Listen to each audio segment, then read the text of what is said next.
وأحسن منك لم تر قط عيني وأجمل منك لم تلد النساء خلقت مبرأ من كل عيب خلقت مبرأ من كل عيب كأنك قد خلقت كما تشاء كتاب أنزلناه إليك مبارك ليدبروا آياته وليتذكر أولو الألباب.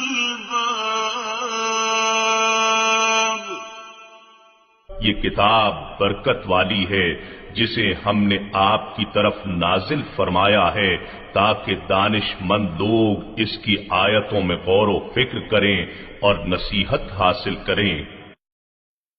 اللہم صلی علی سیدنا محمد وعلی آل سیدنا محمد بعدد کل ذرۃ مئۃ الف الف مرۃ.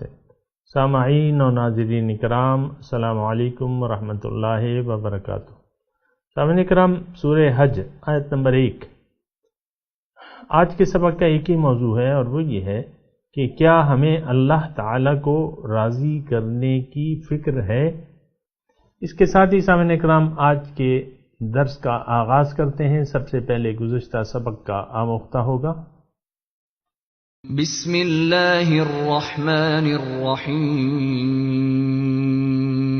اللہ کے نام سے شروع جو نہایت مہربان ہمیشہ رحم فرمانے والا ہے. قل انما یوحى الی انما الہکم الہ واحد فهل انتم مسلمون. فرما دیجئے کہ میری طرف تو یہی وحی کی جاتی ہے کہ تمہارا معبود فقط ایک ہی معبود ہے، تو کیا تم اسلام قبول کرتے ہو؟ فَإِن تَوَلَّوْا فَقُلْ آذَنْتُكُمْ عَلَى سَوَاءٍ وَإِنْ أَدْرِي أَقَرِيبٌ أَمْ بَعِيدٌ مَا تُوعَدُونَ. پھر اگر وہ روح گردانی کریں تو فرما دیجئے میں نے تم سب کو یکساں طور پر باخبر کر دیا ہے، اور میں نہیں جانتا کہ وہ عذاب نزدیک ہے یا دور جس کا تم سے وعدہ کیا جا رہا ہے. انه يعلم الجهر من القول ويعلم ما تكتمون. بے شک وہ بلند آواز کی بات بھی جانتا ہے اور وہ کچھ بھی جانتا ہے جو تم چھپاتے ہو. وَإِنْ أَدْرِي لَعَلَّهُ فِتْنَةٌ لَكُمْ وَمَتَاعٌ إِلَى حِينٍ. اور میں یہ نہیں جانتا، شاید یہ تاخیر عذاب اور تمہیں دی گئی ڈھیل تمہارے حق میں آزمائش ہو اور تمہیں ایک مقرر وقت تک فائدہ پہنچانا مقصود ہو.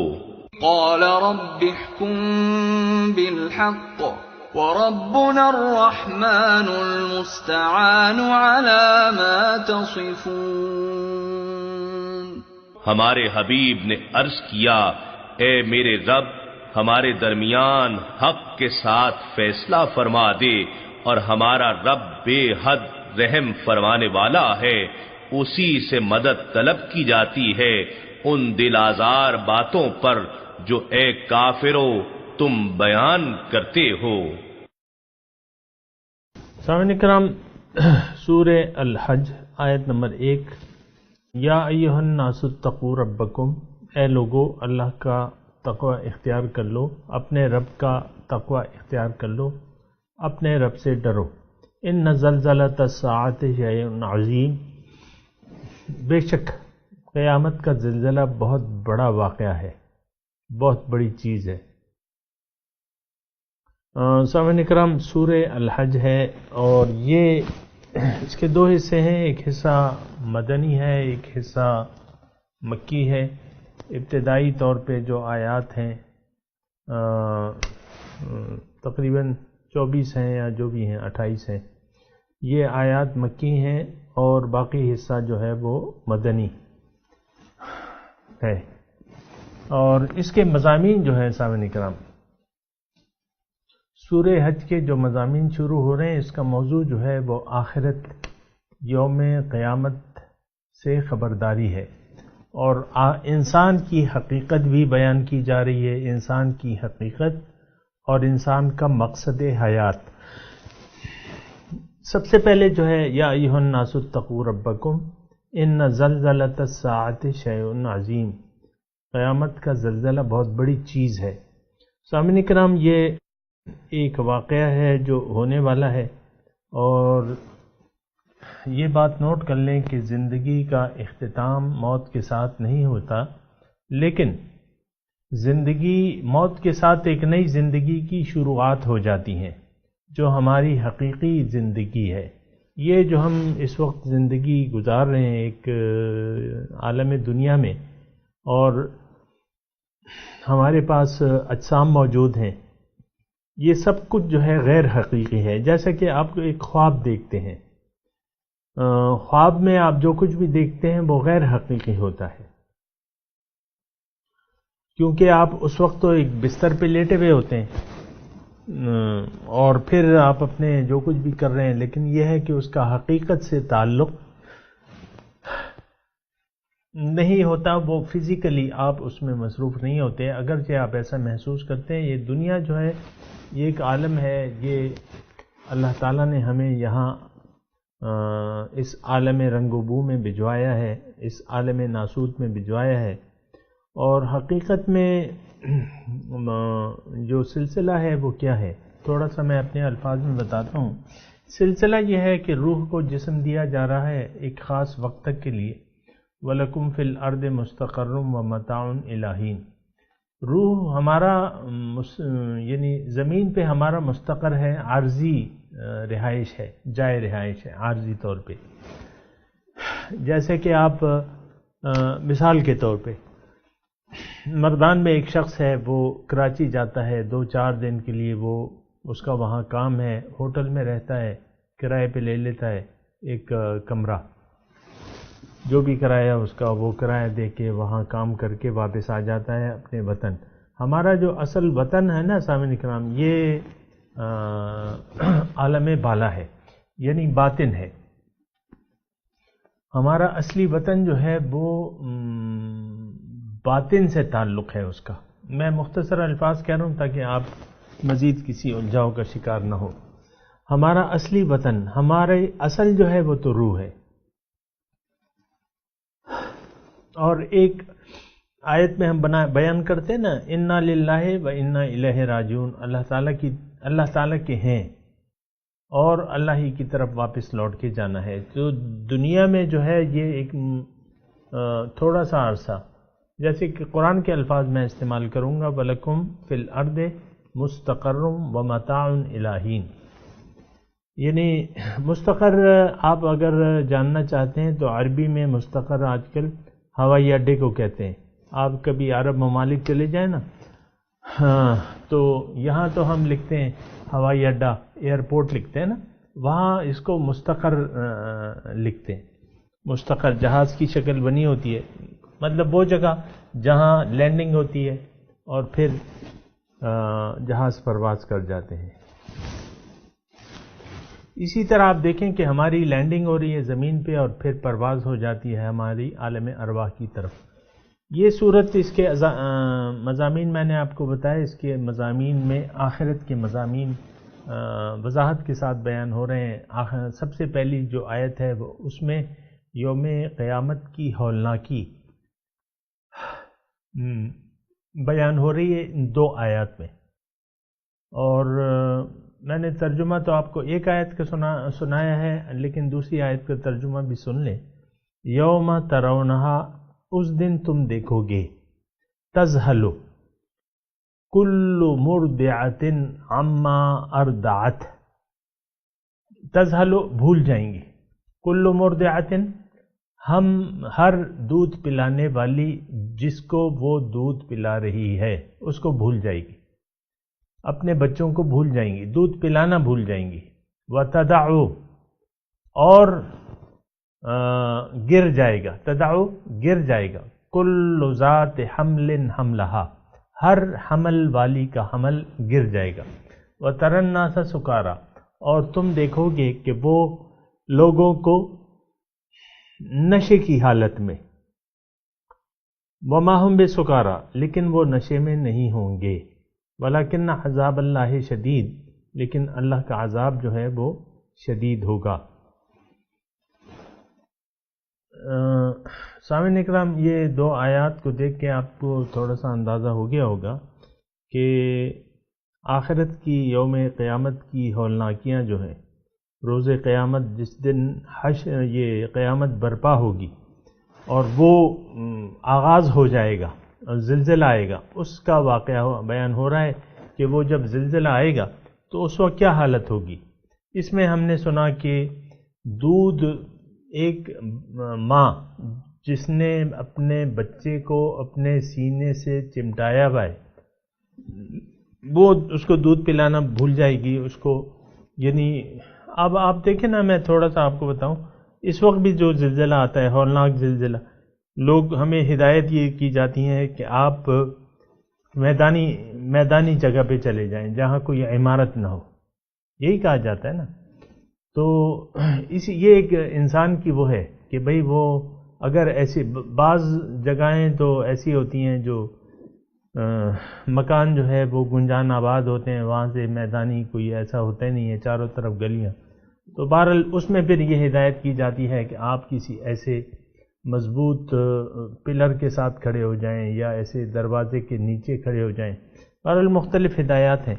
تو ہر شخص چاہتا ہے کہ میری جان بچ جائے، جان سب کو پیاری ہے اور جان بچانا چاہتے ہیں پھر، اور یہ زلزلہ قیامت کا یہ تو عظیم الشان چیز ہوگی، ان زلزلۃ الساعۃ شیء عظیم، بہت عظیم، بہت یعنی عظیم واقعہ ہوگا۔ پھر اس کی تفصیل بھی بیان کی جا رہی ہے کہ ہر حاملہ کا حمل جو ہے وہ گر جائے گا، لوگ آپ کو ایسے نظر آئیں گے کہ وہ مدہوش ہیں۔ مدہوش شخص کو اپنے ارد گرد کا احساس نہیں ہوتا، لیکن اللہ تعالیٰ فرما رہے یہ نشے میں نہیں ہوں گے، لیکن اللہ کا عذاب جو ہے وہ سخت ہوگا، شدید ہوگا۔ تو روز قیامت کو واقعی بات یہ ہے کہ ہم لوگ بھولے ہوئے ہیں اور اس کو ہم بھلا کے زندگی گزار رہے ہیں، اور اس کے لیے کوئی تیاری نہیں ہے، اور اس کی وجہ یہ ہے کہ ہمیں یوم حساب پہ یا قیامت پہ یا بعث بعد الموت پہ ہمیں یقین نہیں ہے۔ سامعین کرام، زبان سے تو ہم کہتے ہیں، لیکن آپ دیکھیں نا، میں آپ کو اصل میں یہ جو بات چیت کر رہے ہیں نا، یہ ایک روایتی طور پہ میں نہیں کر رہا، اور قرآن کے ذریعے نصیحت کی بات ہو رہی ہے، اور میں کوئی عالم نہیں ہوں، صرف یہ ہے کہ ایک نصیحت ہے، نصیحت کی بات کوئی بھی کر سکتا ہے آپ کو۔ اگر آپ کو ایک ہندو نماز کے وقت یہ کہے کہ بھئی جاؤ جا کے نماز پڑھ لو، مثال کے طور پہ دو دکاندار ہیں، ایک مسلم ہے، ایک اذان ہوتی ہے، ہندو شخص جو ہے وہ آپ کو دعوت دیتا ہے کہ جاؤ اذان ہو گئی ہے نماز پڑھ لو، تو آپ اس کی بات کو رد نہیں کر سکتے کہ بھئی یہ تو ہندو ہے۔ تو جو بھی حضرت علی کا مقولہ ہے، لا تنظر الی من قال وانظر الی ما قال، یہ مت دیکھو کہ کون کہہ رہا ہے، یہ دیکھو کہ وہ کیا کہہ رہا ہے۔ تو بات یہ ہے، تھوڑی سی میں یہ توجہ چاہتا ہوں، آپ یہ دیکھیں، آپ یعنی میرے جو اعمال ہیں یا کرتوت ہیں اس کو نہ دیکھیں، لیکن آپ دیکھیں کہ میں کیا رہا ہوں، میرا مدعا کیا ہے۔ تو اس میں صرف نصیحت ہے، خیر خواہی ہے، اور یہ بات جو میں کر رہا ہوں نا کہ ہم نے بعث بعد الموت کو ہم نہیں مانتے حقیقی طور پہ۔ آپ دیکھیں نا، دنیا میں رہنے کے لیے تیاریاں ہیں، دنیا ہی کو ہم نے اپنا مستقبل قرار دے دیا ہے۔ دنیا ہی ہماری مقصود، محبوب اور مطلوب ہمیں بن چکی ہے، جبکہ دنیا تو ایسی چیز تو نہیں ہے نا سامنے کرام، یہ تو ضروریات ہیں، ضروریات ہے۔ دنیا کیا ہے؟ یہ جائے حاجت ہے سامنے کرام۔ میں یعنی ایک مثال میں کبھی کبھی دیا کرتا ہوں، آج پھر دے رہا ہوں کہ دنیا کی مثال جو ہے وہ ایک جائے حاجت کی ہے۔ تو جس طرح یعنی اس کے بغیر چارہ کار نہیں ہے، دنیا کے استعمال کے بغیر چارہ کار نہیں ہے۔ یا آپ اپنا گھر عالیشان گھر بنگلہ بنا لیتے ہیں اور آپ تصور نہیں کر سکتے کہ ایک گھر ہوگا لیکن اس میں بیت الخلا نہ ہو، لیٹرین نہ ہو۔ یقیناً آج کل تو اٹیچ باتھ روم بنائے جا رہے ہیں نا، پہلے زمانے میں سارے گھر کے لیے ایک ہی وہ ہوتا تھا، لیکن وہ کیا ہے، اس سے تو کوئی پیار نہیں کرتے۔ یہ پیار کی وجہ سے تو ہم لیٹرین نہیں بناتے کہ لیٹرین، وہ تو ایک ضرورت ہے۔ اور دنیا سامعین کرام ہماری جائے حاجت ہے، یعنی دنیا میں ہم ایک حاجت کے لیے آئے ہیں۔ یہ بات یعنی اس کو چھوڑ دیں جو میں نے کہا لیٹرین وغیرہ اس کے ساتھ تو، لیکن یہاں یہ دنیا جو ہے نا یہ ایک جائے حاجت ہے، ہمیں اس میں اپنی حاجت پوری کرنی ہے، ایک تیاری کرنی ہے۔ دنیا ایک آلہ ہے، یہاں سب آلات موجود ہیں، ان آلات کو استعمال کر کے آپ اپنے مقصود تک پہنچ سکتے ہیں، مقصود کو پا سکتے ہیں۔ تھوڑی سی بات ذہن میں آ رہی ہے؟ یہ تمام جو چیزیں ہیں نا یہ آلات ہیں۔ مثال کے طور پہ آپ جو بھی زندگی گزار رہے ہیں سامنے کرنا، میں زیادہ تفصیل میں نہیں جاؤں گا، جو بھی میں اور آپ زندگی گزار رہے ہیں یہ آلات ہیں، یہ ذرائع ہیں۔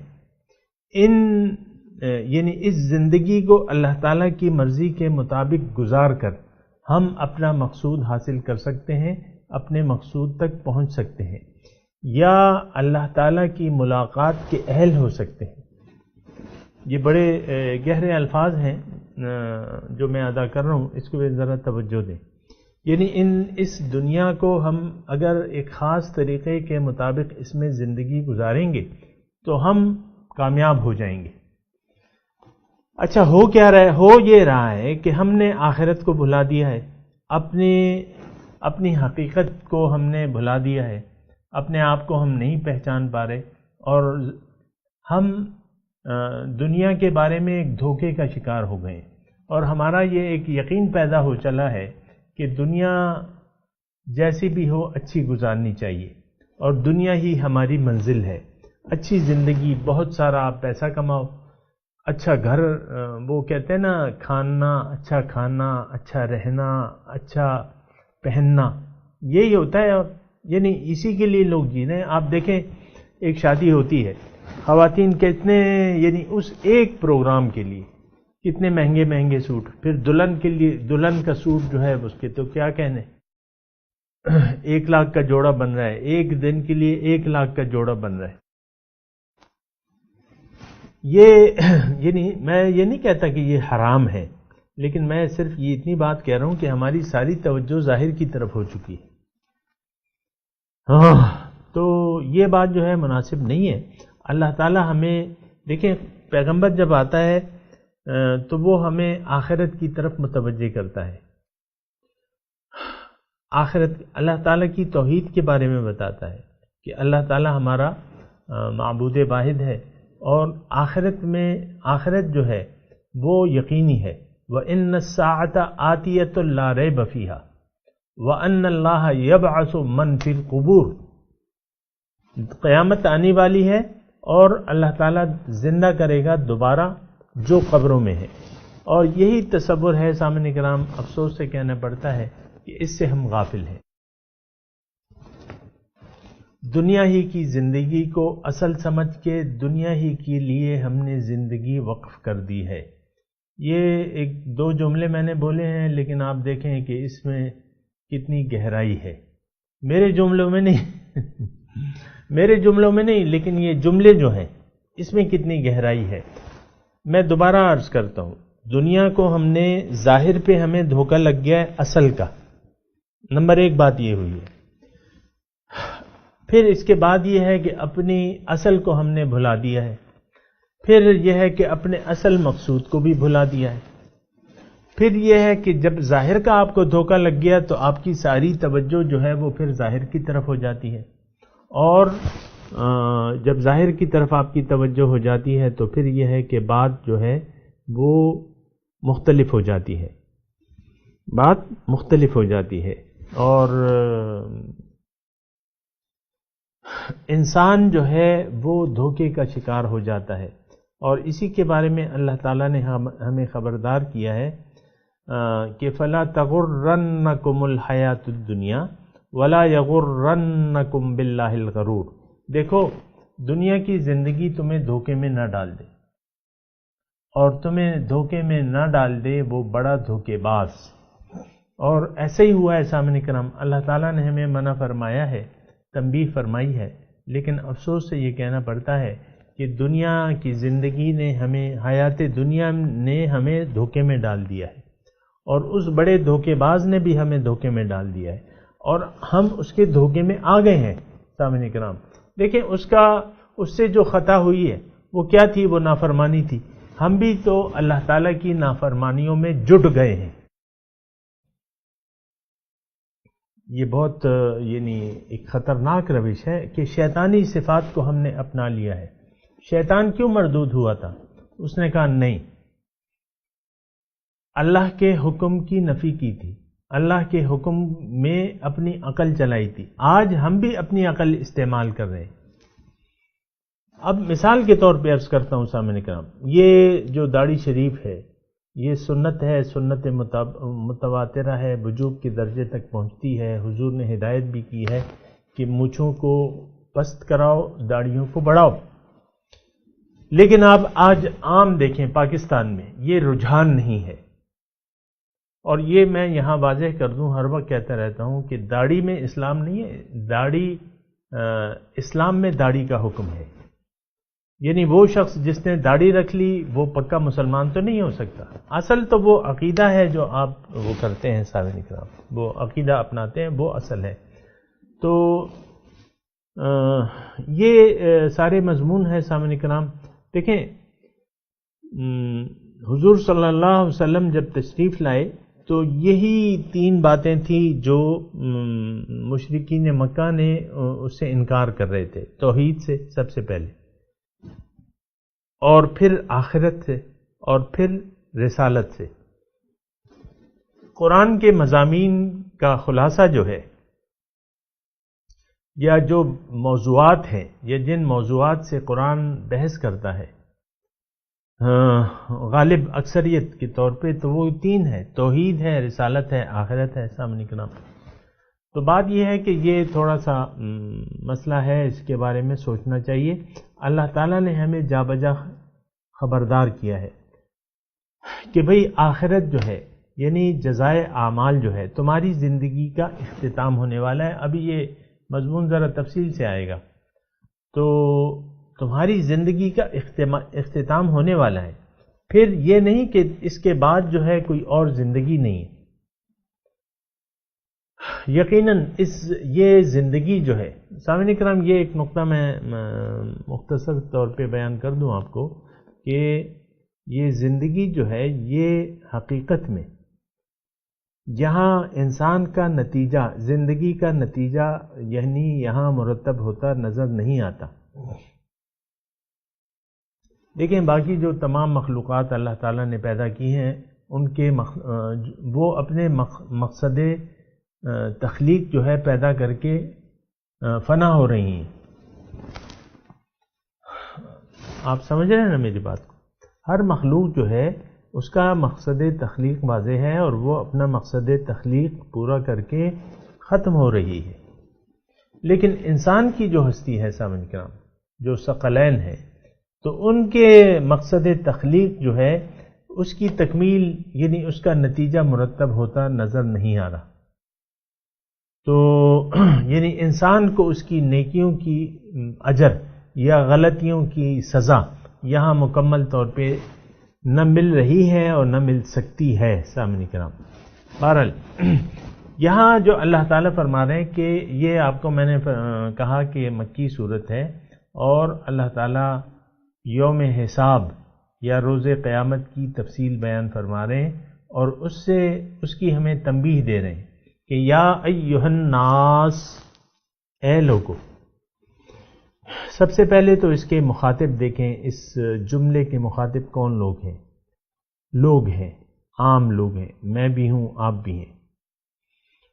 تو یعنی اپنے آپ کو اس خطاب سے آپ الگ نہیں کر سکتے، کیونکہ آپ بھی انسان ہیں، میں بھی انسان ہوں۔